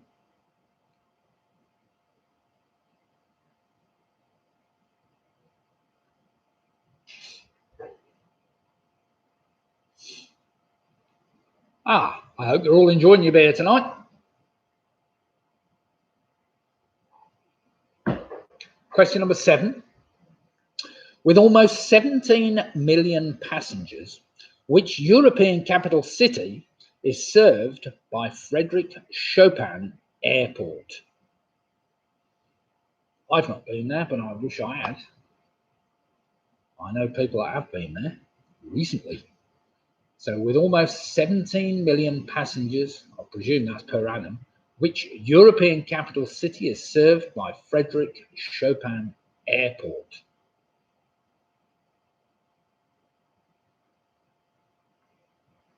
Deserting job. That's Roy out of our social group. That's fair enough, Rich. Oh dear.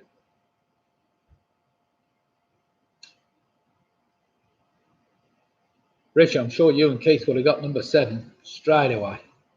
Easy. Question number 8, another easy one. In which South American country's London embassy did Wikileaks founder Julian Assange enter in June 2012, claiming diplomatic asylum? So question 8 again. In which South American country's London embassy did Wikileaks founder Julian Assange enter in June 2012, claiming diplomatic asylum? I don't know where he is at the moment. I think they arrested him and put him in prison for a while, but I don't know. I think he was waiting extradition or something. The Americans were trying to get him. Oh, question number 9. This goes back a little bit, but an interesting question. Question number 9. What's the name of ITV's teletext service that was launched in the 1970s? It is also a person considered to provide wise and insightful counsel. So what was the name of ITV's teletext service that was launched in the 1970s? It is also a person considered to provide wise and insightful counsel. Now listen carefully. This is the what I'll need you to do now is to look at all your answers. Even if you don't know them all, you might like to fill them back in again once you worked out number 10. So question number 10, the first letters of the first words in the previous 9 answers can be rearranged to spell the name of which clothing product, which contrary to popular belief was not invented by Otto Titzlinger. It's a standard quiz question, a stupid one. So the first letters of the first words in the previous 9 answers can be rearranged to spell the name of which clothing product, which, contrary to popular belief, was not invented by Otto Titzlinger.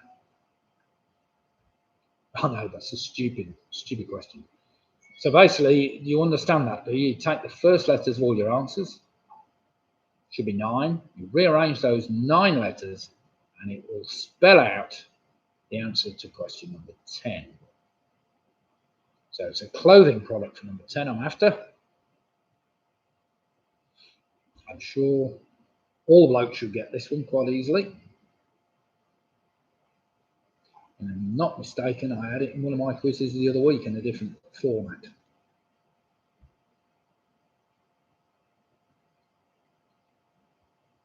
Right, I'm just going to give you a minute to get all those answers that you got down before we go into the last round, which is a straightforward, crappy old trivia round where you've got they got a bit of a delay. Great White's got a bit of a delay. You could try logging off and back on again, see whether that helps things. I don't know whether it would help. Some people have been nearly 30 seconds behind or more, and then just logging off and logging back on again helps the feed come much quicker or whatever else. It's not easy, I know, with these things. Live feeds are a bit of a pain in the what's it, should we say. Never mind. Right, I'm off just for a second to replenish my glass while I let you work that out, because you need to work that one out. What's that? Well, yeah, I'll take it. All right. I'm in no desperate hurry, I have to say. Well, I think we've had a record number of people taking part in the quiz tonight. I'll know a bit later by the stats, but it's been very good of you. I hope all of you have been able to join in the chat. I don't know anybody, you'll need to just text me or Facebook me or email me or something if you're struggling with the chat. It is a live chat. You should be able to get it on the right-hand side of your screen. There are various buttons, basically, when you're looking at the screen to press. Some have got little dots and whatever else. And somewhere you will find, if you're really struggling to find the chat, you will find it. So question 4, 1 or 2 words. Sorry, Julian, let me have a little look. Question number... Lisa, question number... How many words do I need for question 4? Sorry. Question number 4. Well, it's a 2-word answer, and the initial letter link is the first name, not his surname. Okay, so the initial letter link for question number 4 is his first name. It's a 2-word answer. Question number 4 is a 2-word answer. Take the first letter of his first name, and that will help you somewhat. Anybody else got any problems with that round? I'll say I'll give you a little bit longer than normal with this, because these initial letter links are a little bit awkward to work out sometimes, with a missing letter, missing number, whatever else. But you can normally work them backwards. So if you can get the answer to number 10, you can then work it backwards and fill in the missing blank.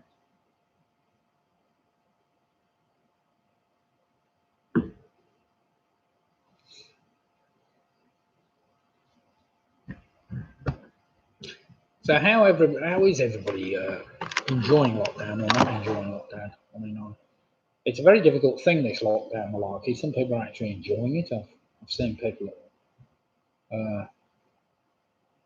Other people are finding it an opportunity to just go to work and forget it. You know, other people have just worked straight through it, which seems very strange. Obviously, people in the NHS have worked straight through it, but there's a lot of other factory workers and whatever else that have been going in every day without any problem at all. They're not furloughed or anything else. God knows whether he's going to keep this furlough going. I mean, he said with the pub trade that he's definitely going to keep it going until the end of June, but I don't see pubs opening. Does anybody else see pubs opening before the end of August, September? God knows. And even if they do, you know, are you likely to race back into a pub, or do you want to stay safe at home and think, well, I don't want to go and sit next to that guy. He's probably got something. You know? Yeah, Chris is missing the Vic. I know a few people are missing the Vic. But we'll see. It'll be a tricky one, won't it? It'll be a tricky one to see whether people actually want to go back to the pub or not. So it might be, yeah, it might be more than 3 or 4 months. Right then, I think we've probably had long enough on that round. Is there anybody desperate to have a few more minutes, or can I go through the answers? So it's an initial letter link. Question number 1, here we go then. Bring it on. Bring on the beer. I'll be in the pub that's open. Bring on the beer. Fair play. I'll be back quiz night, right? Well, quiz night Sunday night. We could perhaps open just one day a week and start with quiz night and go from there. Right then, here we go. The initial letter link. The name of that medical condition I was after was asthma. So that gave you an A. The surname of the aunt, uncle and cousin who Harry lives with were the Dursleys. That gives you the D. Number 3, during a professional game, what colour of hat does a water polo goalkeeper normally wear? That's red. Well done if you got that. Number 4, at the start of the 2018-19 season, which footballer holds the record for the highest number of assists? That was Ryan Giggs. Ryan Giggs. Number 5, the Country Music Festival Hall of Fame and Music is found in Nashville, as in Tennessee, Nashville, Tennessee. Number 6, deserting Job or Job, of course, was Bridget Jones. Bridget Jones. Number 7, Frederick Chopin Airport is in Warsaw, as in Poland. Number 8, in which South American country's London embassy did Wikileaks founder Julian Assange enter? That was Ecuador's. Well done if you got Ecuador's embassy. Number 9, that teletext service was called Oracle. Oracle. And if you rearrange the first letters of the first words in the previous 9 answers, they can be rearranged to spell the name of which clothing product, which, contrary to popular belief, wasn't invented by Otto Titzlinger. That was the Wonder Bra, the Wonder Bra. So well done if you got that. I won't have any more Wonder Bra questions for a few weeks, you'll be pleased to know. Or otherwise I'll be claimed that it's a bit sexist, so I'll give up with that malarkey. Right then, let's have some scores in. We have Helen and Steve on 46. We got Leslie Barrett 42. We've got the Flange Greasers on 47.5. Famous 5, 49.5. We've got In Townsend 47.5. We got the Rotary Club on 10. We got Rose Opticians on 49. We've got Farms Old Glory on 47. We got Michelle on 47. We've got Sarah on 47.5. We've got Don Quizode 42.5. Andrew Lewis 47. The Crop Sprayers on 44.5. Graham Gifford's on 40. Oh, God, blimey, wait a minute. It's just gone off the screen. Yeah, sorry about that. Jennifer Graham. We've got the Grahams. We've got Graham Gifford on 42.5. Jennifer Graham on 49.5. Chris Beak on 49. Squeaky Bomb on 40. Ruth on 48.5. Donna Brown 43.5. Stuart Colwell 45.5. We've got, who else we got here? We've got Dave Perry on 46. Great score. Paula Lewis 48.5. The Quizzy Rascals. John's now on 37.5. Jackie's on 35 for the Booby Prize girls. Chili Willie on 44.5. Julian Pugh 39.5. Footy Fox 86 on 36 points. Alex Brown now on 40. Oh my God, where's he gone? He's just disappeared off my screen. But never mind, he's back 45 points. Echo Western Close Warriors. That's what I like to see. Martin Davis, oh dear, 41. Does that mean you've dipped behind your harsh enemy, your nemesis? I don't know. 45.5 for Pick and Mix. Great scores. Crashed and Burned. We've got Nicky Bowers 40.5. Carol Jackson and the gang Home Alone on 41.5. Ian's on 46. Keith 47.5. Great scores coming in here. Greg Pugh on 44. I hope he got the Ryan Giggs question. Mike Yates on 39. Paul Lewis on 49. Very good. Anthony Ridgway 45. Sorry, saying Harry Cage 46. And so on and so forth. So, some great scores there. And let's go into the last round, which is just a straightforward trivia round.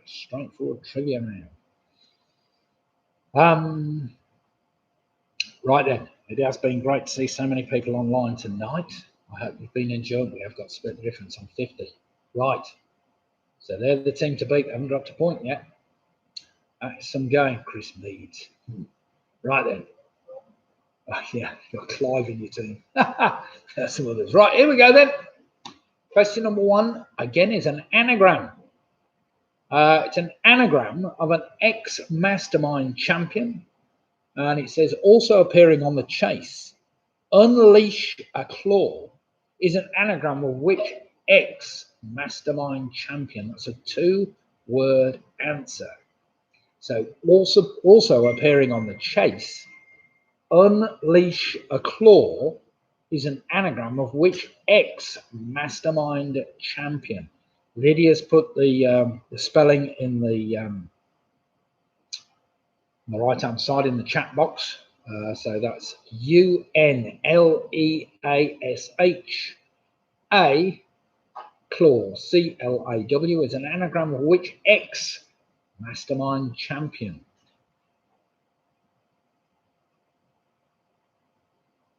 Not my favourite, but he's good fun. Angela, stop asking your daughter the answer.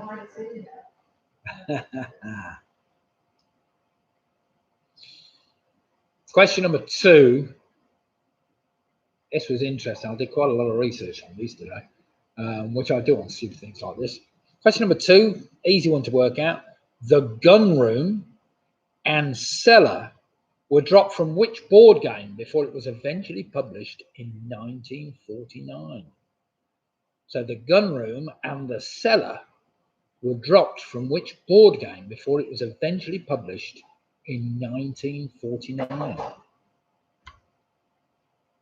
Come on. You don't need much to work that one out.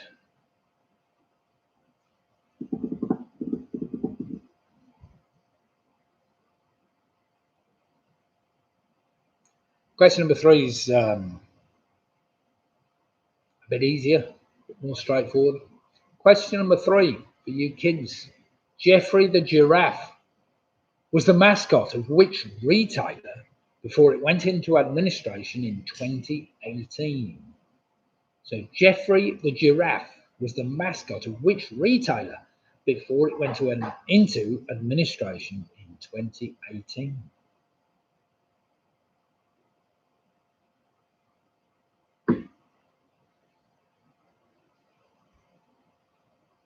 That was question number 3. Question number 4 is a bit trickier, but not impossible if you know the answer, obviously. Question number 4. Of the 4 US presidents who were assassinated, how many of them were shot? So of the 4 US presidents who were assassinated, how many of them were shot? Don't start looking it up on Wikipedia. Come on, that's a proper quiz question, that one.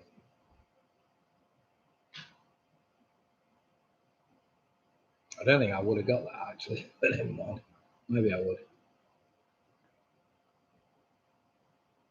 Garfield McKinley, Lincoln, and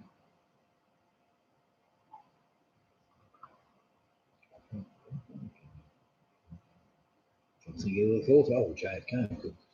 Sorry, I shouldn't think of that. Right, question number 5.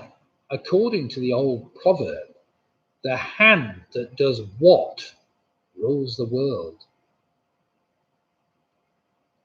So question 5 again. According to the old proverb, the hand that does what rules the world?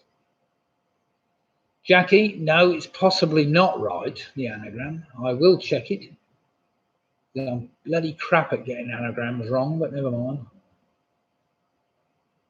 I will get, it depends on the spelling, of course, of things.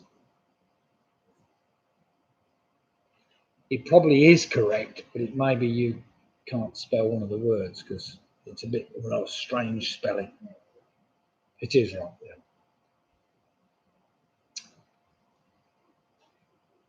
Yeah, the anagram is right. It's just it's spelled a little bit awkwardly. Well, not awkwardly. It's just a different way of spelling. Question number 6. The laws of the game of football require that any one team must have a minimum of how many players on the field of play during a game. So the laws of the game of football require that any one team must have a minimum of how many players on the field of play during a game. I remember coming across this one when I used to play Sunday football, and you know, only 5 people would turn up, and then you'd have to rope in. God knows.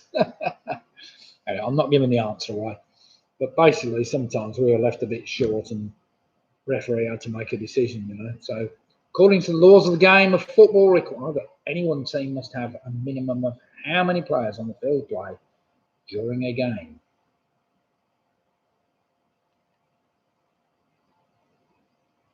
Question number 7 is a bit trickier. This might sort people out. In what year did the Highway Code first include illustrations of road signs? I will give you the choice. Was it 1934, 1957, or 1968? So question 7 again. In what year did the Highway Code first include illustrations of road signs? I'll give you the choice. Was it 1934, 1957, or 1968? This is one I should know.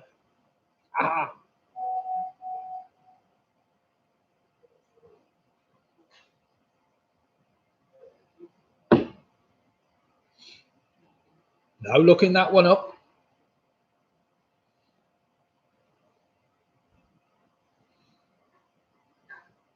Right then, question number 8. With the atomic number 74, do I need to go any further, or are you all happy with that? And a name that means heavy stone. What metal has both the highest melting point and the highest boiling point of all elements in the periodic table? So with the atomic number 74 and a name that means heavy stone, what metal has both the highest melting point and the highest boiling point of all the elements in the periodic table?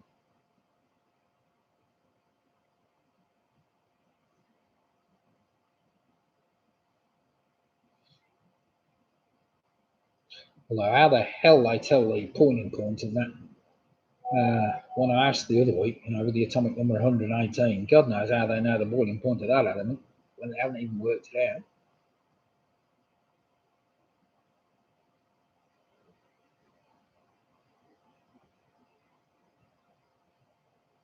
Question number 9. This brings us back to VE Day the other day, because I was thinking of bringing my old Valve radio down and giving it a test out, but I didn't. Question number 9. The Light programme was a BBC radio station that was broadcast from 1945 to 1967, when it was rebranded as what? Let me give you the choice. Was it Radio 2, Radio 3, or Radio 4?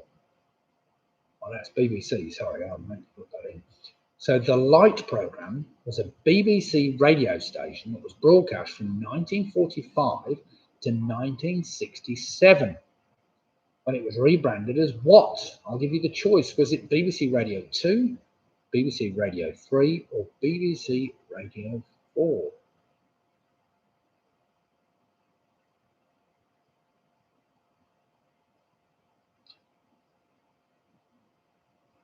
And the last question of the night, as I'm sure you're all itching to get to the television now and watch whatever's on, you might be able to get a rerun of Boris telling us how marvellous the country is at the moment, but never mind.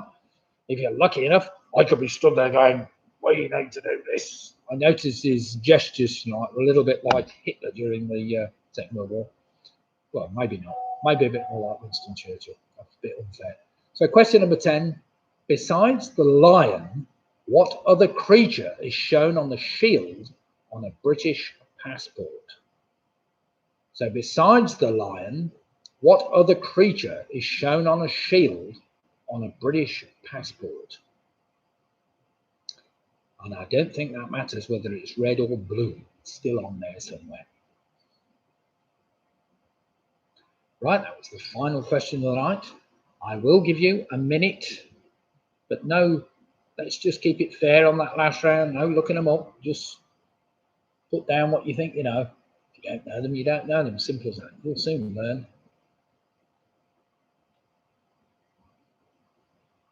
Can we make T. Johnson? Can we make this quiz a Boris-free zone?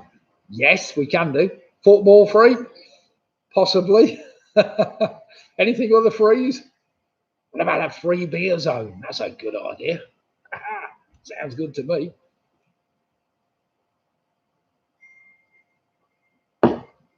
It's not easy to have a quiz that suits everybody. I like to just do general knowledge rather than specialising. We did a quiz the other week, the Mite and Hospice quiz, which was a bit of a disaster online because he tried doing 3 music tracks via whatever, and you couldn't hear the damn thing. It was absolutely awful because he was trying to play it through the microphone on the computer, which just didn't work. Conversely, he also did a specific round on whatever. Let's just keep it. It's probably easiest just to keep things in general knowledge territory or just trivia territory, I think, rather than being a bit too specific with any one thing.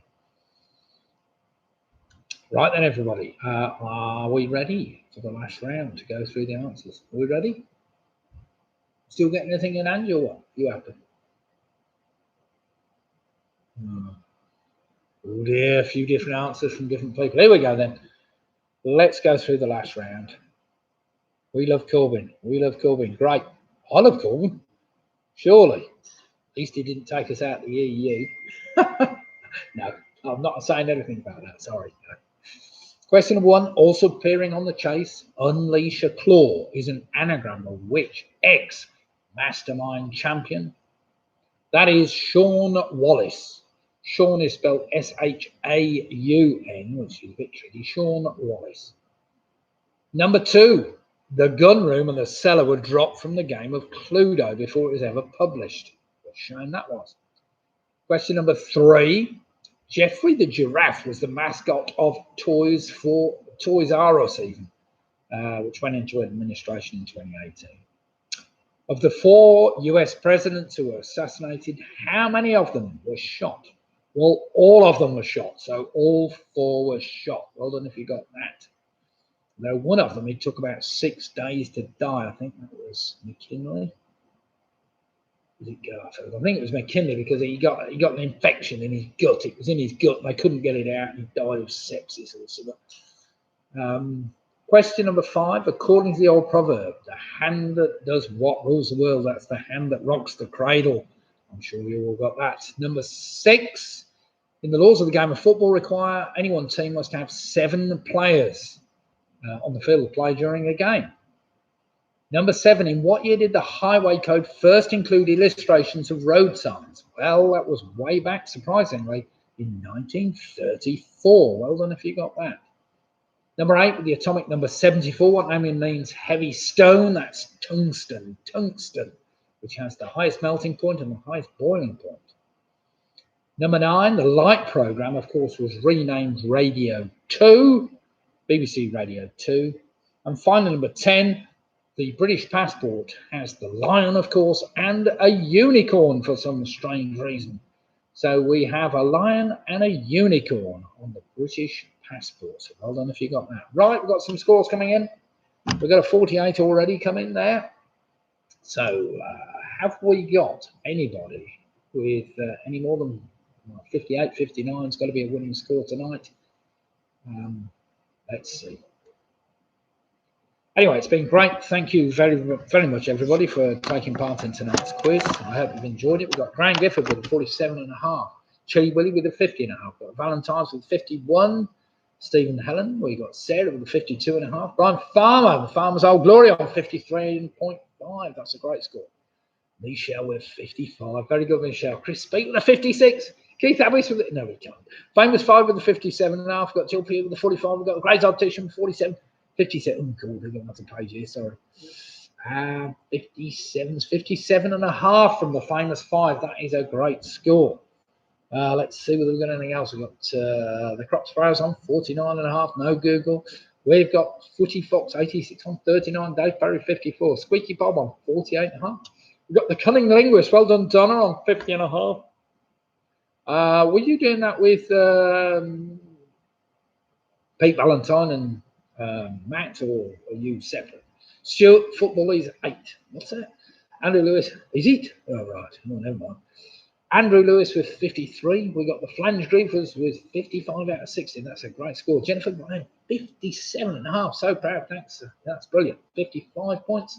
We've got Greg Pugh with 50 points. Well done, Greg. We've got Ruth with 55.5 points. Great scores there. Trying to keep up the clever people. There's plenty of clever people here, that's for sure. Never mind.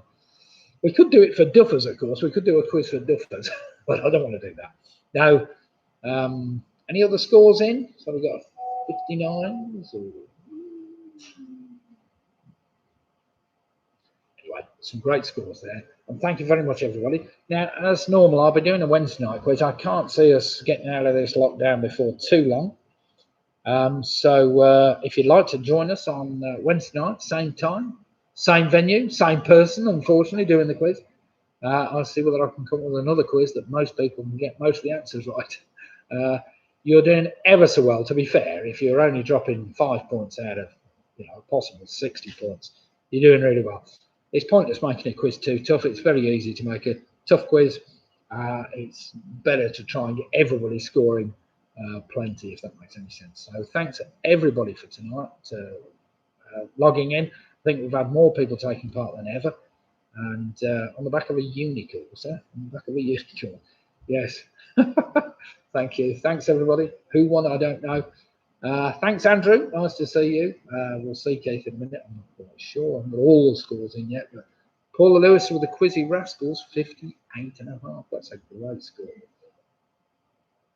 Yeah, that is. We've got 57.5 from RRC. What's your score, man?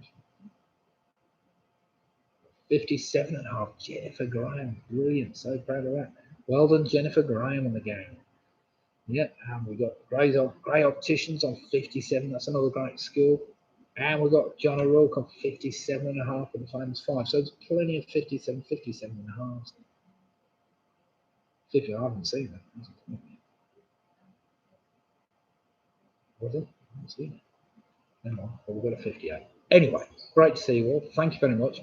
Hopefully we'll see you on Wednesday night again. And I think we have a winning score of 58 for Split the Difference. Well, I've got 58 there. I've got a 58. Oh, well, that's all right. Oh, yeah, I've got 58.5, yeah. Oh, well. It's all there or thereabouts. So thank you, everybody, for taking part. And we will see you again Wednesday night. And hopefully I'll come up with some tricky trivia that you might not know. Maybe 1 or 2 more chancy questions that nobody's really going to know the answer to. And we'll see what we do. But thank you very much, everybody, for taking part. And any comments, whatever else, stick them in the chat, or just email, text me. You'll get me on Facebook. Pretty straightforward. We've been live now for 2 hours, so that's a hell of a time. I did take it a little bit slower tonight so that everybody could take part. And we will see you again on Wednesday night for those that would like to take part in the quiz on Wednesday night. So good night all. I am logging off now, and great to see so many people on there. And thank you very much again for taking part in tonight's quiz. It's been great. Cheers.